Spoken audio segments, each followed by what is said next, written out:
Welcome students, this is your second part of unit 2 in geography. So we have already discussed about 2 seasons earlier and now we follow with the third one.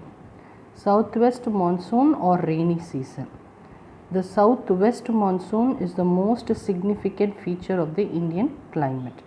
So first of all you should know which is the south part and which is your west part. So if you look into the diagram here, you have north on top, south at the bottom, west on your left and east on your right. So southwest is somewhere near the coast of Gujarat, Kerala, all that is called as the southwest. Okay, so that's a significant climate. The onset of the southwest monsoon takes place normally over the southern tip of the country. So where does the southwest monsoon begin? Onset means begins. It begins in the southern tip of the country. Southern part means south part of the country.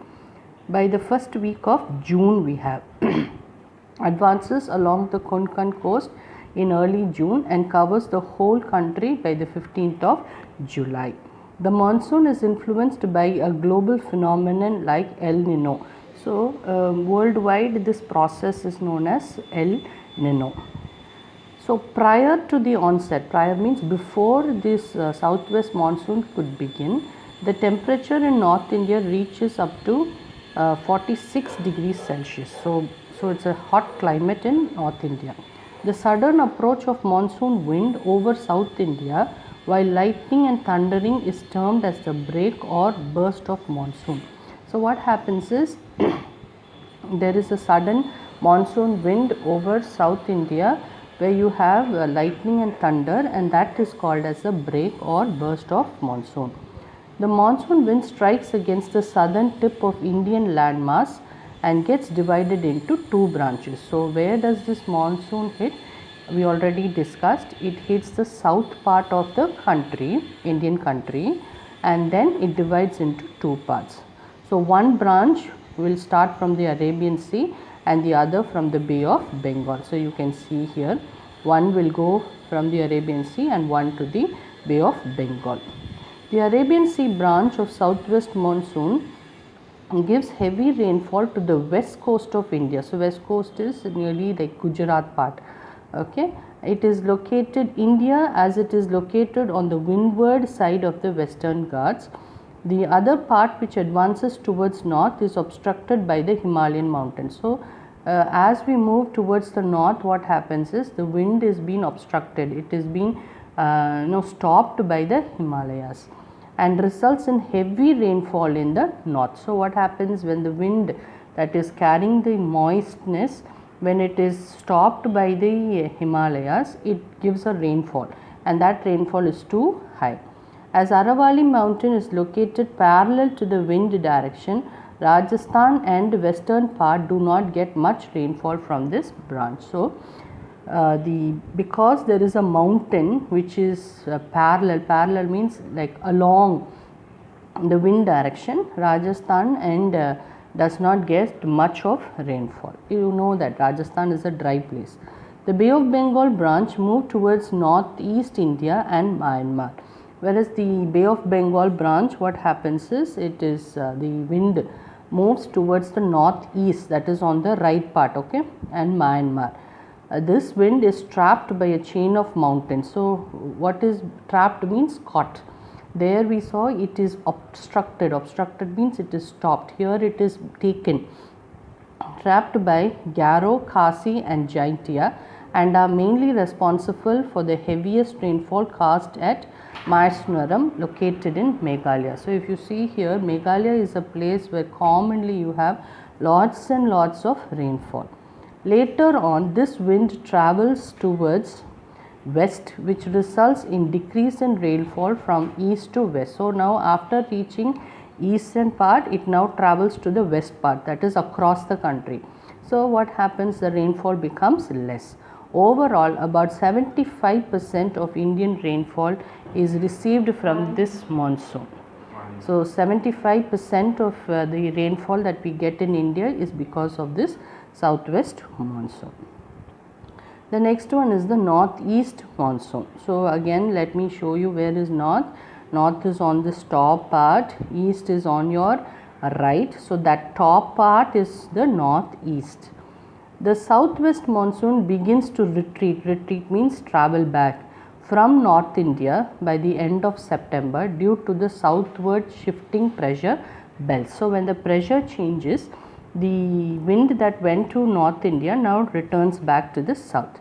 The southwest monsoon wind returns from Indian landmass and blows towards the Bay of Bengal. So now the wind is blowing from land to sea. In the previous one we saw from the sea it was blowing towards the land. The Coriolis force deflects the wind and makes it to blow from northeast. Hence it is known as northeast monsoon or post monsoon season. And the season is associated with the establishment of the northeasterly wind system over the Indian subcontinent. So how do I know that the season has started? Because of the wind. Okay. Andhra Pradesh, Tamil Nadu, Kerala and South Interior Karnataka receive good amount of rainfall, accounting for 35% of their annual total. So out of the 100%, 35% of rainfall that we receive, that is Andhra Pradesh, Tamil Nadu, Kerala and the south part of Karnataka, is received by this northeast.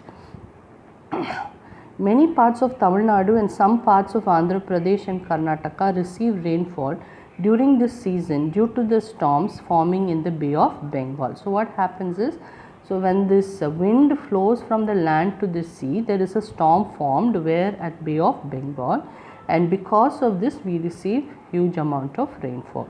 Large scale losses to life and property occur due to heavy rainfall. So we all know when we have storm is Puyal. So when we have storm, what will happen is sometimes there is loss of lives, there is loss of property. This happens. Strong winds and storms surge in the coastal regions. The daytime temperature starts falling sharply all over the country. So here you can see Moshinoram, the place which receives highest rainfall in the world itself, it is in Meghalaya. Okay, you have to remember that as well. So the next part is distribution of rainfall. So we have seen 4 seasons. Now we are going to go into distribution of rainfall. The average annual rainfall of India is 118 centimeters. So on an average, if you see how much of rainfall India is getting, it is 118 centimeter. However, spatial distribution of rainfall in the country is highly uneven. So but the country all over, if you see, the distribution of rainfall is uneven. The western coast, Assam, South Meghalaya, Tripura, Nagaland and Arunachal Pradesh are the heavy rainfall areas which get more than 200 centimeter rainfall. So you have to remember this. Meghalaya, as I told you, is a place where you have lots and lots of rain. So all these receive nearly 200 centimeter rainfall. The whole of Rajasthan, Punjab, Haryana, western and southwestern parts of Uttar Pradesh, western Madhya Pradesh, the entire Deccan Trap or plateau region east of Western Ghats, except for a narrow strip along Tamil Nadu coast, receive a low rainfall of less than 100 centimeters. So these places, Rajasthan, Punjab, Haryana, some parts of Uttar Pradesh, Madhya Pradesh, all these parts get only 100 centimeter. The rest of the areas receive a rainfall ranging between 100 to 200 centimeters. Next we have natural vegetation.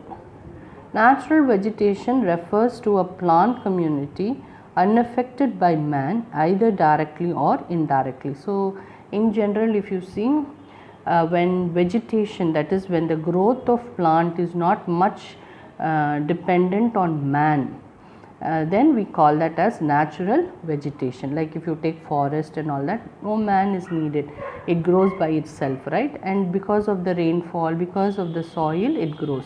So those types are called as natural vegetation. It has its existence in certain natural environment. Natural vegetation includes all plant life forms such as trees, bushes, herbs and forbs, etc. that grow naturally. So we are learning natural vegetation, so it is plants that grow naturally in an area and have been left undisturbed by humans. So they are not disturbed by humans for a long time. Climate, soil and landform characteristics are the important environment controls of natural vegetation. So how do we study natural vegetation? It depends upon climate, it depends upon the soil and it depends upon the landform.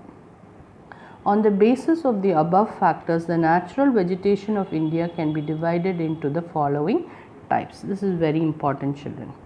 Tropical evergreen forest. So the word evergreen, all the time it is green, okay, so that you have to remember. These forests are found in areas where you have 200 centimeter or more annual rainfall. So we just now had a list of places where you have 200 centimeter rainfall. You remember those places?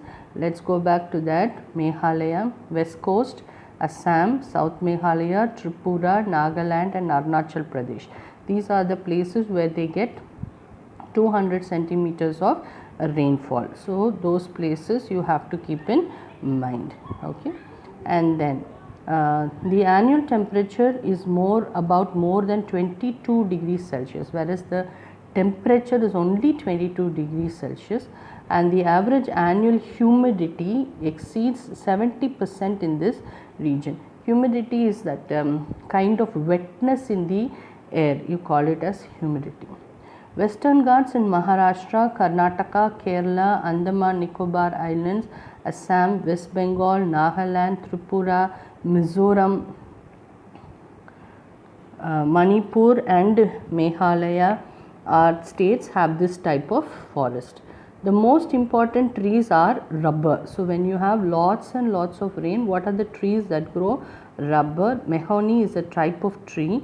Ebony, these are all wooden trees where you get wood, okay. Most of the trees you get wood. Rosewood, coconut, bamboo, cinchona, cans, palm, ironwood and cedar. So we are aware of all these places. I hope you know what is palm tree as well. These have not been fully exploited due to lack of transport facilities. So the trees that are here are not being destroyed because transport facilities to those places are very limited. The next one is, you have to remember, this is evergreen. Next one is tropical deciduous forest. These are found in the areas with 100 to 200 centimeter rainfall. They are called monsoon forest. The mean annual temperature, so what is the annual temperature? It is 27 degrees Celsius and the average annual relative humidity is 60 to 70%.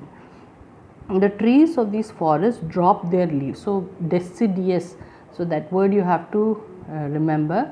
The trees, the leaves will fall off at one season and it will grow. So the trees of these forests drop their leaves during the spring and early summer. Sub-Himalayan, and then we have regions from Punjab to Assam, Great Plains, Punjab, Haryana, Uttar Pradesh, Bihar, West Bengal, Central India, Jharkhand, Madhya Pradesh, Chhattisgarh, in South India we have Maharashtra, Karnataka, Telangana, Andhra Pradesh, Tamil Nadu and Kerala. So in different parts we have all these parts, they have this kind of a climate. Teak and sal, so that is, teak is teku maram is, and sal are the most important trees. Sandalwood, rosewood, kusum, maho, pallas, haldu, amla, padok, bamboo and tendu are the other trees of economic importance. These forests also provide fragrant oil. Fragrant means smell, which has got smell oil, varnish where you put for wood items, right, sandal oil and perfumes. The next one is tropical dry forest. So tropical dry, the word itself tells you what is tropical dry. These are found in areas with 50 to 100 centimeter annual rainfall. They represent a transitional type of forest. They are found in East Rajasthan. So where you don't get much of rainfall, you have this type of forest. Rajasthan, Haryana, Punjab, Western Uttar Pradesh, Madhya Pradesh, eastern Maharashtra, Telangana, West Karnataka and east of Tamil Nadu.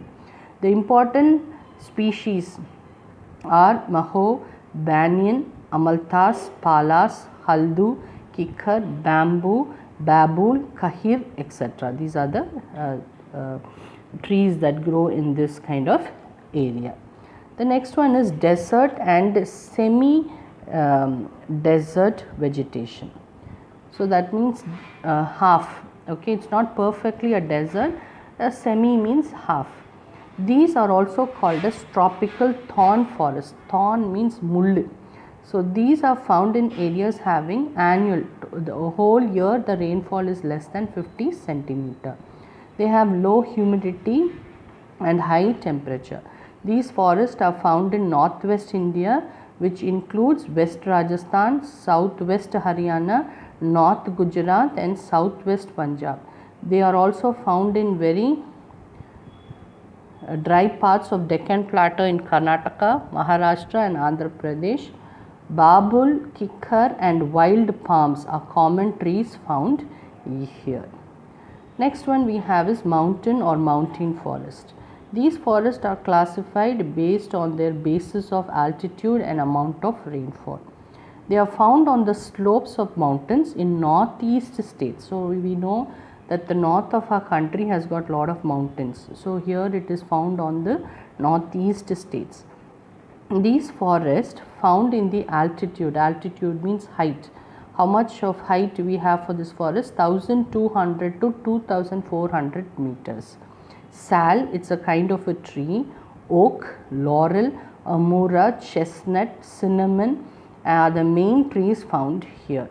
Oak, birch, silver, fir, pine, spruce and juniper are the major trees found at the altitude of 2400 to 3600 meters.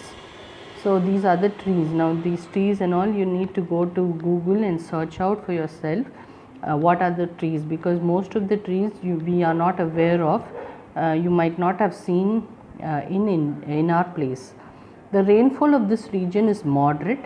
These forests are found in Jammu and Kashmir. Which forest? Mountain forest. Himachal Pradesh and Uttarakhand. Up to 900 meters altitude means height, semi-desert vegetation is found and is known for bushes and small trees. In altitude from 900 to 1800 meter, cher is the most common tree. From 1800 to 3000 meter, it is covered with semi-temperature coniferous forest. Coniferous means in the form of a cone. Trees which are in the shape of a cone are called as coniferous forest. Now if you look into this map, you will understand the places that we have on the top. That's on the northern part. We have Jammu and Kashmir, Ladakh, we have Himachal Pradesh, we have Punjab, we have Uttarakhand, Haryana, our capital which is Delhi, and now we have on the left, which is on the western part, we have Gujarat. On the north west we have Rajasthan. Then we have Madhya Pradesh, which is in the center mostly. We have Maharashtra and we have Karnataka. This is all on the south part. So, okay, Karnataka, Kerala. On the other part we have Tamil Nadu, Andhra Pradesh, and then we have Telangana, we have Chhattisgarh, we have Odisha and Bihar. If you can see Bihar, it is there. It's in the northeastern part. So you have to remember all these places. And then of course we have two seas, Arabian Sea and the Bay of Bengal. So keep that in mind. Alpine forest. So alpine forest, it occurs all along the Himalayas, which about 2400 meter altitude. They are purely having coniferous trees. Coniferous, just now as I told you, it's in the form of a cone. Oak, silver, fir, pine and juniper are the main trees of these forests. The eastern parts of Himalayas has large extent of these forests. Tidal forest. These forests occur in and around the deltas, estuaries and creeks prone to tidal influences and are and as such are also known as delta or swamp forests. So here you have to understand that these forests are found near deltas. Deltas are the like shores, estuaries and creeks where you have tides. Tides is tidal wave, you say, no, the waves. Okay. The delta of the Ganges Brahmaputra has the largest tidal forest. So the deltas of Mahanadi, so we can just remember like the seashore. Okay, the shore part is called delta. Mahanadi, Godavari and Krishna rivers are also known as tidal forests. These are also known as mangrove forest. Next we move on to wildlife. The term wildlife includes animals of any habitat in nature. So what is wildlife? We all know wildlife means animals. Habitat means a place where they live. Wild animals are non-domesticated animals and include both vertebrates, fish, amphibians, reptiles, birds and mammals. They come under vertebrates, and invertebrates, that is center bone, bees, butterflies and moths. India has a rich and diversified wildlife. So we have a rich wildlife, and diversified means different types. The Indian fauna, that is flora and fauna, we say flora is plant life and fauna is animal life, consists of about 81,251 species of animals out of the world's total of about 1.5 million species. So we have 81,251 species, and whereas the world has 1.5 million species. Our country is home to tigers, lions, leopards, snow leopards, pythons, wolves, foxes, bears, crocodiles, rhinoceros, camels, wild donkeys, monkeys, snakes, antelope species, deer species, varieties of bison, kaatu maadu, and the mighty Asian elephant. So all these are known animals to us. I hope you know all these. Hunting, poaching, deforestation and other anthropogenic interferences in the natural habitats have caused extinction. Extinction means now you know that animals are getting destroyed. That's called extinction. They are coming to the last stage of animal growth of some species, and many are facing the danger of extinction. The Indian Board for Wildlife, it is IBWL. It was constituted in 1952 to suggest means of protection. So this was a board, a group where they discussed how to protect these animals, conserve them, and management of wildlife to the government.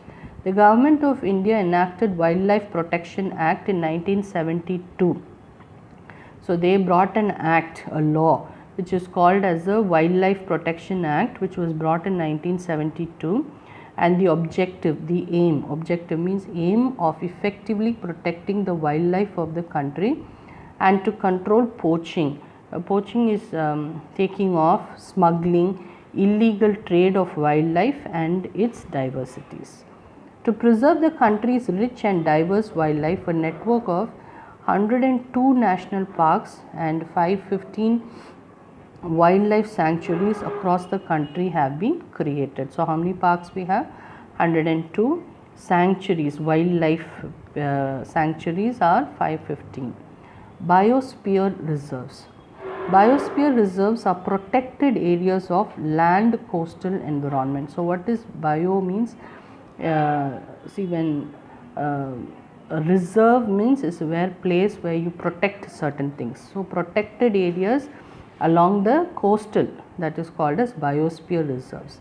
The Indian government has established 18 biosphere reserves in India, which protect large areas of natural habitat. Habitat is a place where animals live, which often include few national parks. So where can we protect our animals? We have to keep them in national parks with buffer zones that are open to some economic uses. Buffer means sometimes you need to free them up for certain reasons so that it is economically used. Biosphere reserve in India. 11 of the 18 biosphere reserves, that is Gulf of Mannar, Devi, the Nilgiris, Nokrek, Pachmarhi, Simlipal, Sundarbands, Agastya Malay, Great Nicobar, Kanchenjunga and Amarkanth of India fall under the list of man and biosphere program of UNESCO. So, UNESCO is taking care of it, and so out of the 18, 11 come under the UNESCO part. So, go through the lesson as well.